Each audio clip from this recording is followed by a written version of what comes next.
This is our second time taking our van and our dog Finnley into Baja. We're going to be showing you all the prep work we do here to get ourselves, our van, and our dog ready.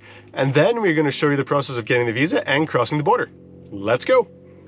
We're Hayley and Jake, and we've been on the road for almost 2 months, getting used to living tiny in our van with our dog Finnley. So far, we've driven the entire length of the United States, and it's been an incredible journey. But the real adventure is just beginning. We're about to spend 3 months in Mexico's Baja Peninsula, boasting an extraordinary coastline, colorful towns, and stunning beach camping. It's a van lifer's paradise. We can't wait to share it with you. But first, we need to cross the border with our van and Finnley. Join us as we navigate the challenges and soak up the rewards of this amazing peninsula.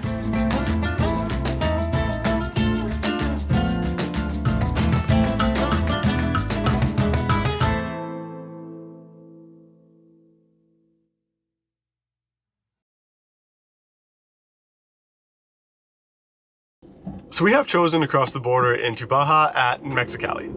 In the California side, there's a town called El Centro, and then on the border there's Calexico, and on the Mexican side is Mexicali. It's a couple hours east of Tijuana, which is a popular border crossing, but it's one of the busiest land border crossings in the world, and we prefer to avoid it. So we're starting our morning off here at Planet Fitness. We had our last workout and hot shower, and we used the Wi-Fi to download offline Google Maps for the Baja Peninsula. There is a lot of area in Baja that does not have cell service, so having these maps downloaded is really handy for navigation. And since this is our last time at Planet Fitness, Jake is canceling our membership, so that's what he's doing right now. All done. So in El Centro, we are going to go get the van ready, and we want to start off our time in Mexico on the best foot possible. So we are going to head to a rest center just west of the city to top up our water and dump our gray tank.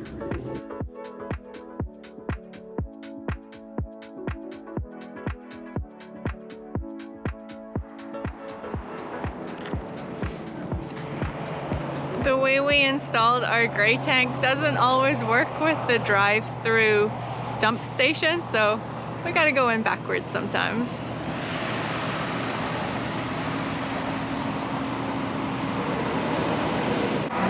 So if you've never been to these rest stops in California and the West Coast, they're super handy. It's a free spot to get fresh water and dump your gray tank. We are at the southbound one because that's the one that has the fresh water, and on our overlander it said there's no fresh water at the northbound one.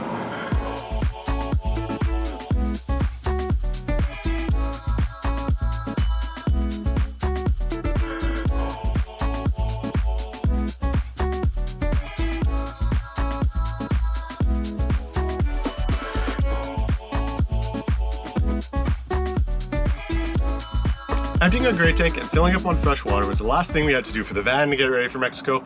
In the last couple of weeks, we've had an oil change done. We got traction boards for the van so we'd have better grip on sand. Last time we were in Baja, we ended up getting stuck pretty badly twice, so this is a little more peace of mind. And we topped up on our Baja bound insurance. So our Canadian insurance does not cover us in Mexico. It is Canada and the US only. So when we're in Mexico, we use Baja bound insurance. We're not affiliated with them at all. We just found it was really easy to use last time. You sign up online and then you can go into any Staples like the one at El Centro, print it off, and you are good for Mexico. So days like this are no fun for Finnley, and tomorrow is going to be pretty much the same. So since this is his trip too, we're going to head to the dog park next so we can tire him out before we take him over the border. Hey Finnley, you want to go to the park? Take that as a yes. Hi.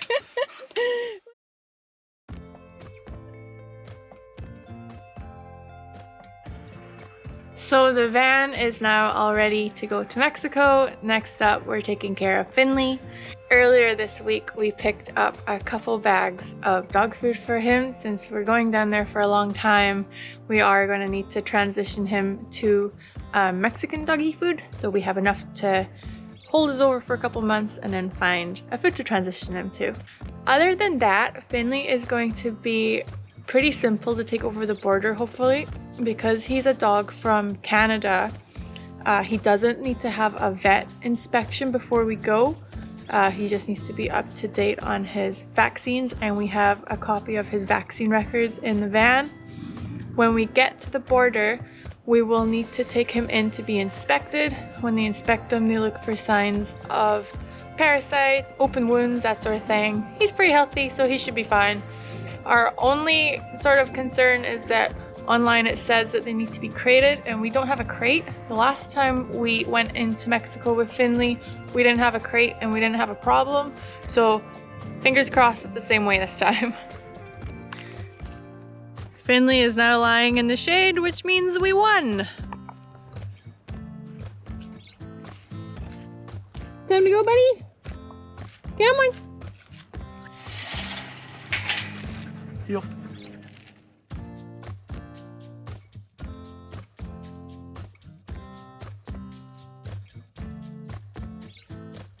Finnley, hi. Was it good? Did you like the park? Yeah. We recommend if you're going to Mexico to have pesos. Some places do take American currency in the touristy areas, but not all do, and you might not always get the best exchange rate. So there are money exchanges that you can go to right on the way to the border that accept American currency. They do not accept Canadian, and they do not accept credit, but they will take American currency and give you pesos at a reasonable exchange rate, or you can go to a bank before you leave and plan that as well. The last thing is we want to make sure that we have a safe spot to sleep for our first night in Mexico. We'd like to get a little ways into the country our first day, so we are going to be driving 2 hours south to San Felipe. We've stayed at a harvest house there before. It was really good, and there's also good camping right on the beach. So our destination for our first day in Mexico will be San Felipe. So our last stop of the day is going to be a Walmart. We're gonna head in, grab some last minute supplies, and then we'll be sleeping in the parking lot. It's nothing glamorous, but it is 30 minutes away from the border, which means that we can get up nice and early and drive straight to the border tomorrow.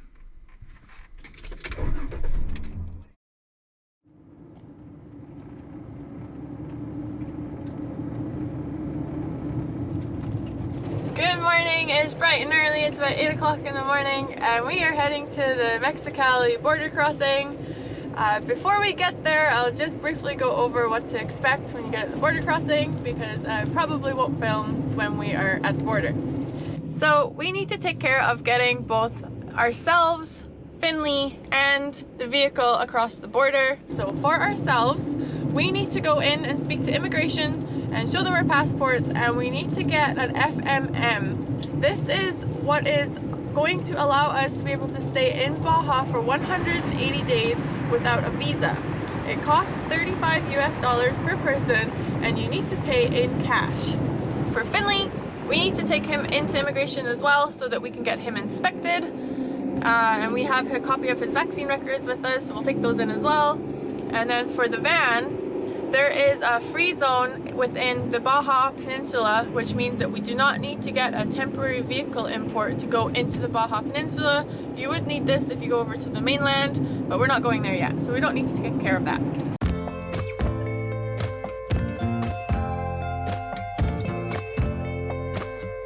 Okay, we are almost at the border now. We're approaching Calexico city limits.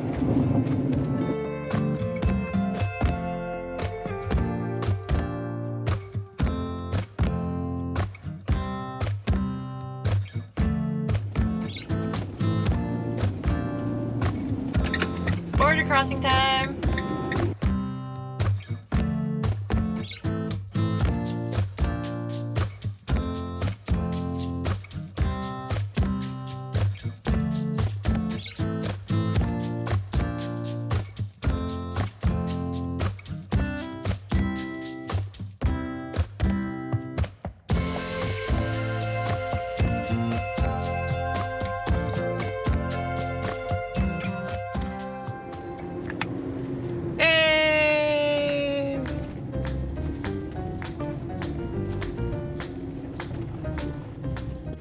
Welcome to Mexico! We just crossed the border. It went very smoothly. We were the only people at immigration, so it went quite quickly. We paid our $70 to get our FMM visas, so we are good to be here for 180 days.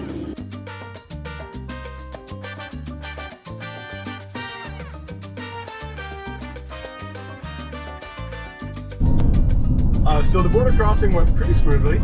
There is a line for locals only and then 2 lines for everyone else. So you need to make sure you're not in the locals only line. We went through and we got flagged down by the security for just a search and then going to immigration, which is good. That's what we wanted. So they just opened the van quickly, took a look around, and then sent us inside to go to immigration. And then there we brought in Finnley and our passports, and we got our FFM visas. He stamped our passports and sent us on our way, and then we are in Mexico. So now we have about a 2-hour drive from Mexicali to San Felipe. We've already made it through Mexicali, so we're through a little well out of the city and into more of the highway driving, which is it's good. It's always a little bit of a different shock driving in a new country. So we are heading to San Felipe, where we booked a harvest house for the evening, and then we're gonna maybe spend a couple days around there just checking out San Felipe. At over 1,200 kilometers long, the Baja Peninsula is the second longest in the world. There are 2 Mexican states here, Baja California and Baja California Sur. To the west is the Pacific Ocean, and to the east is the Gulf of California, also known as the Sea of Cortez. The landscape is mostly desert, and large stretches of the peninsula are unpopulated. Mountain ranges run down the center, and the only highway this side of the mountains is Highway 5, the one we're driving on. To help keep Baja safe, there's military checkpoints all along the highway. We're just approaching our first one now.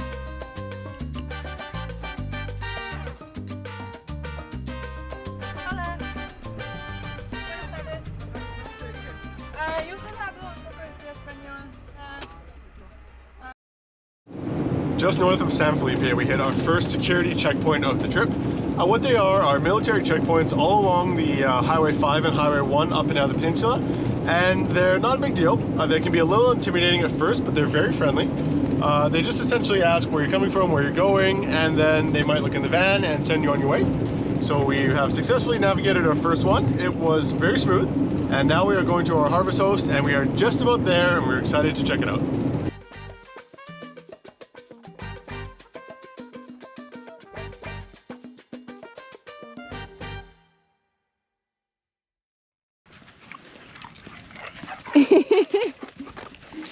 I think Finnley's happy to be back in Baja. We spent our first night parked at Chateau San Felipe, which is a vineyard on Harvest Host, and it's just north of San Felipe. We're starting our morning off with a walk around the grounds. They're beautiful. They've got lots of wildflowers growing, and it's fun seeing all of the desert cacti. We're just heading back to the van, and we are going to head into San Felipe for the day.